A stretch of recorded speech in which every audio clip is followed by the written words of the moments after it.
Welcome back to the Jeremy Mullins podcast. I am Jeremy, and I'm here with my co-host, Mr. Jeffrey Reno. How are you today, brother?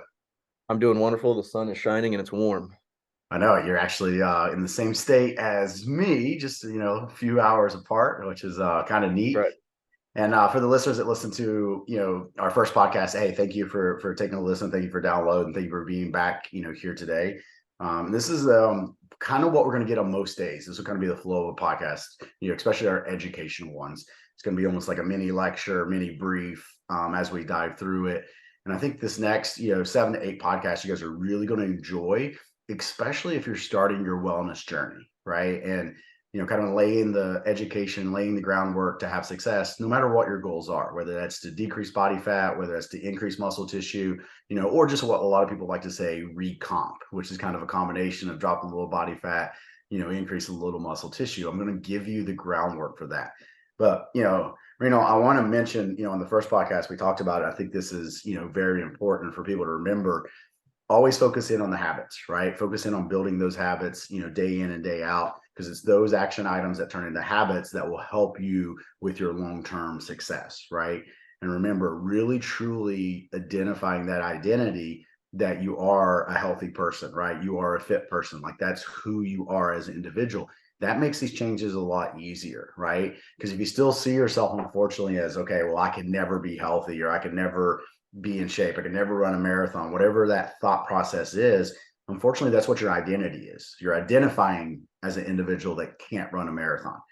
And, I'm just picking marathon out of the blue today to talk about it. But the reality is, most people listening to this, if someone held a gun to your head, and threatened a loved one, and you had to go out, walk, run a marathon, you could do it. You could get it done. I'm not going to say it's going to feel good, right? Like Right. Yeah. they're going to be a little sore, they're going to be a little broken down, but you could do that. And I want you guys to understand that.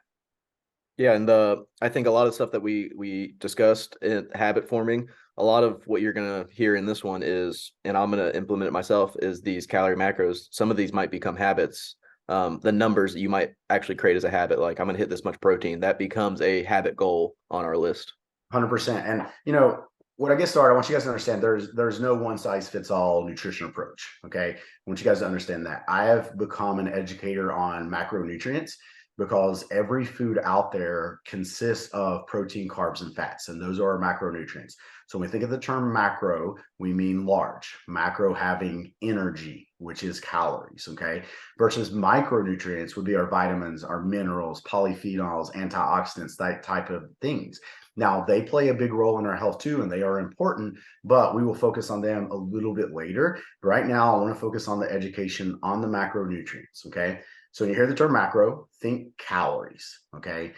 Macronutrients are going to provide calories for the body, and calories is just a unit of energy. That's how I want it to be defined. That's how I want you to think about it, okay? Now, we're going to pause for a second because I'm going to ask you a question, and I know you guys can't hear. It's not like you can raise your hand. You can't call in. But when you hear calories, what's the first thing that you think of? And it doesn't necessarily have to be food related. It could be exercise related. But when you think calories, what do you think of? So take a second, think about that, write it down if you have a sheet of paper. And Reno, I'll turn the question to you, right? So when you hear the term calories, without any, thinking of my briefs or being around that, what is the first thought when you think of calories? Literally just food. I don't think of it as anything other than what I put in my mouth. Okay, where you think your mouth, right? Now, a lot of people, they'll hear calories and they'll think low calorie diet because that's what they've been in the past. Like anytime that they think of diets or they think of calories, it's had to be low calorie, right? I like to joke for those that are in the functional fitness. I think of calories as, man, that Echo bike is broken because I feel like, it does not give you the amount of calories that you should on that thing, right? Yeah. But how I want people to think of calories is it's just a unit of energy, right? So through movement, through skeletal activity, we burn calories, right? Through our heart beating, our lungs expanding, us just staying alive, we burn calories. And then, yes, through the consumption of food, we consume calories. And to have success inside of your journey, whether that is a fat loss journey, whether that is to maintain or whether that is to gain in performance, you need a certain amount of energy or calories to achieve that goal, right? So if you need to be in a calorie deficit, yes, we have to consume less calories than we burn. If we want to gain weight, we need to consume more calories than we burn. Okay. Now, as we go along the journey, you're going to find out the two most important things are going to be calories and protein. So I want to preface that right now that we're not just about calories. I'm not just about calories in versus calories out, because there's some magic that happens in there. It depends on what you're consuming to help us achieve our goals. But the intent and the goal of today's podcast is just to teach about calories. That's it. We'll dive into the protein at another podcast. We'll dive into the carbs and fats at another podcast from that standpoint. Okay. So those are our three big macronutrients: protein, carbs, and fat. Those are our three big macronutrients. And that's the reason, in my opinion, Reno, every diet is a macro-based diet. Everyone, yeah. Doesn't matter if it's low carb, doesn't matter if it's high carb, doesn't matter if it's keto, plant-based. Every diet's macro-based, and that is why I teach macronutrients. Okay. Yeah. And a lot of people don't want to like count calories for some reason. Even though the apps make it super easy and all that stuff, they think that like, oh, I'm going to be on a diet. I'm going to be on a diet. And I read something last night that there's a massive difference between a diet and changing your nutrition. And so you can kind of, if you want to go into that, like, hey, don't think of it as a diet. Think of it as we're changing your nutrition. 100%. I don't think that people should track, 365 days a year for the rest of their life. That's not what I teach. That's what not what I think people need to do. But we have to learn, right? You have to learn. You cannot intuitively eat inside of your life or inside of a program until you learn what works for you, right? Can't hit your proteins. You know what protein sources are. You can't fuel yourself for certain activities until you know what the better fuels are, right? So that is one thing I would put out there is I am a big advocate of you should track your calories. When I have individuals work with me on the First Form app, they track their calories. That is something, calories and macros, right? They track their food. I don't care if they eat 6 times a day or they eat 3 times a day. Those are things I don't stress about, but I do want it tracking because that's how I can help them. That's how I can make recommendations. That's how we can make adjustments. But remember, for the listener, you do not have to track for the rest of your life, right? But learning, especially protein and calories, learning to hit those two day in and day out will help you achieve your goal. Okay. So what I want to kind of list is, I guess I left out a macro, right? And we'll talk about it on a specific call, but alcohol is technically a macro, right? So we look at, macronutrients. I said they provide energy. So, protein has 4 calories per gram, carbohydrate has 4 calories per gram, fat has 9 calories per gram, and alcohol has 7, right? So, you do have to take in alcohol consumption, into your calories. If you're going to have a glass of wine at night, have a beer at night, that type of stuff. So those are technically the 4 macronutrients that we hear most about and that we do talk about. Cool. So I know we have a few topics. Which one do you want to jump into first? I do have a few questions. Well, I think what I'll do is I will roll out the education of what is calorie expenditure, what makes up the calories that we burn, and then let's get into those questions, right? So we look at calories, look at total calorie expenditure. Now I'm going to teach this a little bit different. So if you're, a CSCS coach out there, you're, a degree in ex-phys, something like that, I'm going to teach this a little bit different from the book because I like to make things as simple as possible. But when we look at calorie expenditure, we have 3 components that go into it. The first one is our resting metabolic rate. Also can be, coincide with basal metabolic rate. Okay. The second one is activity, and I include daily activity and structured activity into this, right? So in my mind, it's just very simple to say, okay, activity is going to burn more calories. That activity can be daily activity or could be structured activity like our exercise routine. Then third is the thermic effect of food, okay, which is really just, broken down. How much energy does the body use to break down the food that I eat, right? So that's going to burn calories. If I consume, things like chicken and broccoli and nuts, those things are going to actually burn more calories to break them down and process than say Pop-Tarts and a juice, right? Or Pop-Tarts and a soda. And that's where we really get into the quality of food, which we'll touch on a little bit later, okay? So let's start at the top, resting metabolic rate. This is how many calories that your body uses to stay alive with minimal activity in the day. So think about getting up, maybe brush your teeth, taking a shower, getting dressed, going in, setting down, reading the newspaper. You get up, you have to drive 16 hours, that day. So you drive 16 hours, only stops you do is to fill up the gas tank, go use the restroom, back in the car and get there, right? So you literally just kind of sat all day and did minimal activity. this is what your resting metabolic rate would be. And this is roughly 10 calories per pound of body weight.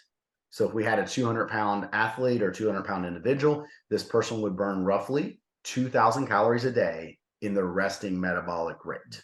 Now, this can be plus or minus, so for example, if someone has a lot of body fat that they need to lose, right? Let's just say that they're 260, 280, okay?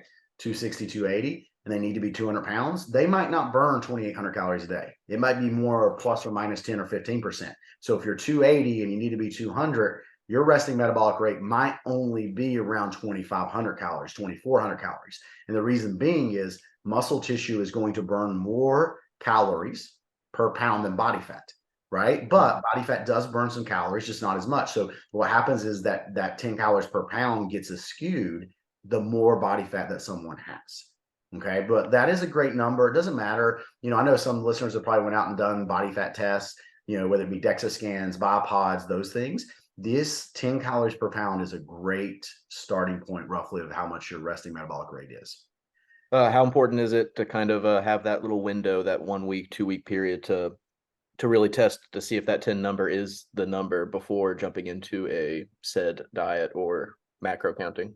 Yeah, I like both ways, and I always say this: like when I set macros and I set calories, it's just an estimation, right? But what you said is a very good point too. Like people can just track for 2 weeks to build a baseline to see where they're at, right? Mm-hmm.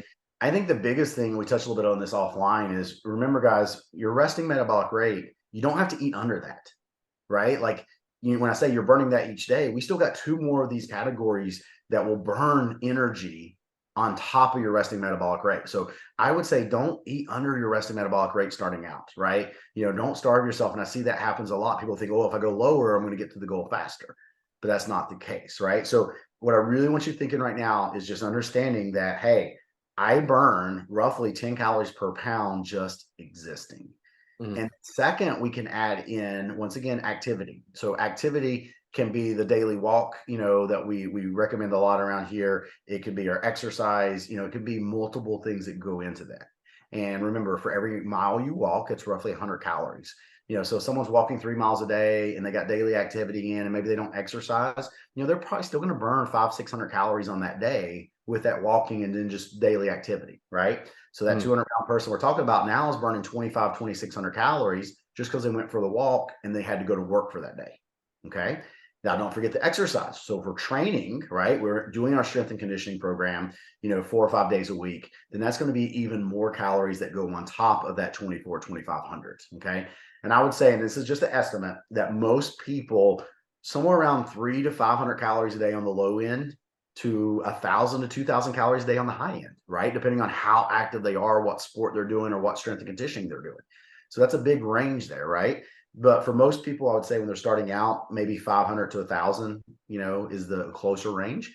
So once again, that 200-pound person burns 2,000 calories just existing. They're going for a walk and they're exercising and daily activity. Now they're burning more 2,900 calories per day, right? So now you start thinking about, well, if that 200-pound person has a goal of fat loss, I really just need them to eat less than 2,900 calories, right? Because they're burning that much with their daily activity, okay? And then the third component is the thermic effect of food. And I mentioned this earlier a little bit, but it's how many calories that we break down with the food that we digest, okay? We will go into this a little bit more depth inside of protein, but what I want you guys to understand today is that protein has the highest thermic effect of all the macronutrients, okay? So protein and then our fibrous carbohydrate. Those are kind of the top two when it comes to how many calories that they burn, okay? But this can be about 10% of total calories. So going back to the individual that I'm using, that 200-pound person, if they're eating, around 2,500 calories, because their goal is fat loss, right? And we talked about it, they're burning 2,900, 3,000 calories a day. If they're eating 2,500, they're in a calorie deficit. And then with 2,500 calories in your diet, about 10% of that, of course, is going to be that thermic effect. So there's another couple hundred calories, so you can see where someone can lose weight at 200 pounds on 2,500 calories a day because of how we burn calories through activity and the thermic effect of food. And that thermogenic, it's just protein in general. So they don't have to be crushing just ounces and ounces of chicken and steak. It can be whey protein shakes. Correct. It might be a little bit different, right? Because, with a whey shake, versus, a chicken breast, for example, you cut out the mechanical digestion that would go into breaking down and eating a chicken breast, right? Versus drinking. But yeah, it's still going to be higher because it just takes the body, because of the process of how we break down protein in the body, it's going to burn more calories than, say, a smoothie without a protein shake, right? So if you're doing a smoothie of fruit and juice, you're not going to burn that many calories breaking that stuff down. Okay. It's not that it's bad, just understanding how it works, because we'll dive into, when we go into the next podcast on protein, I'll dive into a little bit more how we can increase the protein in the diet to actually burn more calories, along our journey. Okay. Now, once again, once you got kind of these numbers, right? So I've got this 200-pound person that burns around 3,000 calories a day. Then you got to look at what is the goal of the individual. And that's where you, as a listener, if you're starting your journey, you got to be like, okay, what are my goals? Is my goal fat loss? Great. You need to be in a calorie deficit. Is your goal maintenance? Great. I need to be in a calorie maintenance, right? Versus, do I need to be in a calorie surplus? Okay. And a great range for that I teach. And once again, this is going to be different, guys. These are just starting points. I want you guys to understand that, right? You may pick up a different book and it be a little bit different ranges. That's okay. Those are just starting points. And I like to make the joke all the time. I feel like I'm really good at this fat loss game, right? But I cannot tell a person exactly from the beginning what macronutrients they need to consume. If I could, I would have made a algorithm for that and sold it and be living on an island somewhere and being like, peace out, Right. guys. Right. Yeah. So remember, they are just starting points. Okay. But the ranges are 10 to 12 calories per pound of body weight if we want to lose weight. So, hey, Jeremy, what should my calories be if I want to lose weight? Start around 10 to 12 calories per pound body weight. That's a great starting point. To maintain, we're around 14 to 16 calories. To gain, 20 to 22 calories. And all of these are body weight. Okay. Mhm.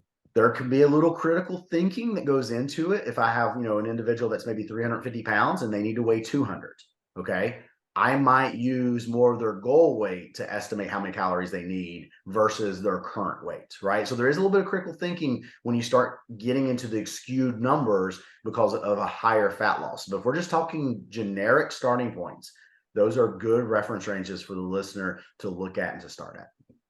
Perfect. And these numbers are like they're there for a reason. So we don't want you to kind of drop too low or add too much too quickly.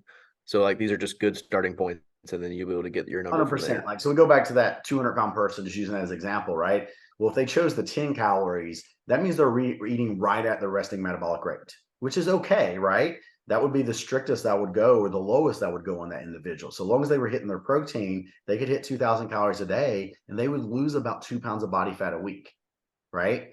Yep. Because remember, they're burning 3,000 calories, they're consuming 2,000 calories. That would be 1,000-calorie deficit.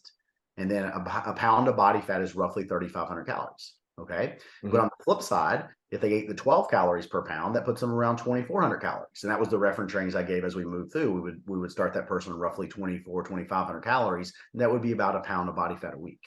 Okay. So, that's where that 10 to 12, comes into play. It is, yes, just a rough starting point. And then we always say the coaching magic is having people track and then making adjustments based on the results. All right. What other questions did you have that you wanted to kind of cover, today? And I think So if people, hey, if you have questions, you can reach out to us, guys, on these topics. But I want it to be like what we just did. I'll go over education, put it out there, and then Reno will come back, ask you a few questions on the topic. Boom, we'll wrap it up. So this is kind of the flow that you'll see, inside of the educational podcast that we'll put out. So you lightly touched on the whole olive oil spray. Zero kind of doesn't really mean zero, but kind of let's jump into real briefly the fake sugars that you add into your coffees at Starbucks or the Coke Zeros of the world or all that stuff. Yeah. So great point, right? So earlier I mentioned there's, macronutrients or protein, carbs, and fats, and we added alcohol to that, right? Technically speaking, by definition, okay, if a macro has calories, then we got to look at a few other things, right? So like fiber, for example, has 2 calories per gram. And this is where sometimes people will say, well, Jeremy, my food log says I consumed X amount of protein, carbs, and fats, but the calories don't add up, right? Or the food label doesn't add up to 449. We have to understand all these are actually rounded up and down. So for example, I think a carbohydrate is actually 3.7 calories or something like that they round up to 4, right? So there's all these nuances that will come inside of foods. Okay. So if you look at even sugar alcohols, right, will have 2 calories per gram. The new thing like ketones, I'm seeing that a lot in endurance sport, like people drinking ketones. Well, ketones actually have 4 calories per gram, right? Because a ketone is going to make up a fat eventually. So what we have to understand is just because something says it's free, it's labeled as free, it might not be that. And that's why I'm so big on habits and tracking input versus output, right? And you mentioned the olive oil spray. I was teaching that to my team this morning on the app. So that's a great example. So with spray olive oil, and if you think about guys as we spray olive oil, and what I'm talking about is like we got Pam olive, the actual olive oil. I think it's Pam brand, Mhm. right? Yeah. And on the back of the label, it'll say 0 calories. But if you look, there's like 464 servings, and a serving is half a second. So I don't know about you, man, but I don't just do like a half a second spray if I'm going to scramble eggs.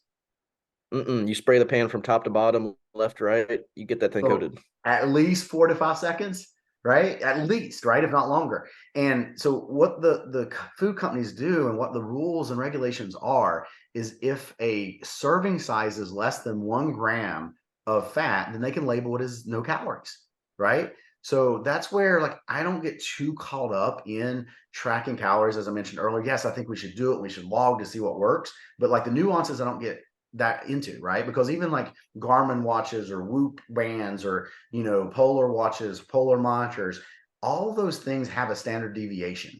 And it's not necessarily exact. That is why consistency is going to be very important inside your routine and not getting caught up in the exact quote unquote nuances of things like that. Cool. Well, that's kind of you touch on actually all my questions. So that's really Awesome. covers the macros and calories on my end.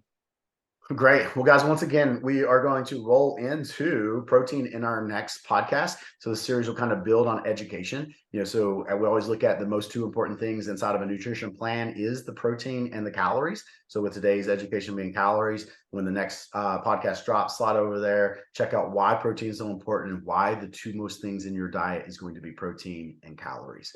Appreciate your guys' time today. If you guys do have any questions to us, please reach out. Our email will be in the podcast notes, and I hope you guys have a wonderful day. See you guys.